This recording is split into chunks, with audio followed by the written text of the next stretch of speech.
வீதி பாதுகாப்பை மேம்படுத்தவும் விபத்துகளை குறைக்கவும் இலங்கை போலீஸ் திணைக்களம் வேக துப்பாக்கிகளை அறிமுகப்படுத்தியுள்ளது. போக்குவரத்து கட்டுப்பாடு மற்றும் வீதி பாதுகாப்பு பணிப்பாளர் சிரேஷ்ட போலீஸ் திணைக்கள கண்காணிப்பாளர் மனோஜ் ட்ரனகல இரவு நேர நடவடிக்கைகளின் போதும் இந்த சாதனங்கள் மிகவும் பயனுள்ளதாக இருக்கும் என்றும் தெரிவித்துள்ளார்.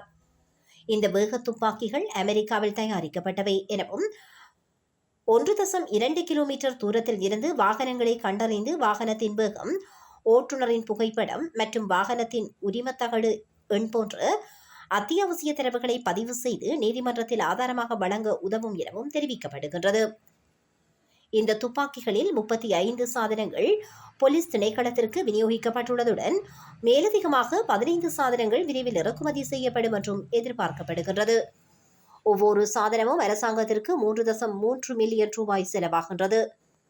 நாட்டில் போக்குவரத்து விபத்துகளுக்கு அதிக வேகம் ஒரு முக்கிய காரணம் என்றும் இதன் விளைவாக தினமும் 8 முதல் 10 பேர் உயிரிழப்பதால் இந்த பிரச்சினையை தணிப்பதற்கும் அனைவருக்கும் பாதுகாப்பான வீதிகளை உறுதி செய்வதற்கும் இந்த வேக துப்பாக்கிகளை அறிமுகப்படுத்துவது ஒரு முன்னெச்சரிக்கை நடவடிக்கையாகும் எனவும் தெரிவிக்கப்பட்டுள்ளது.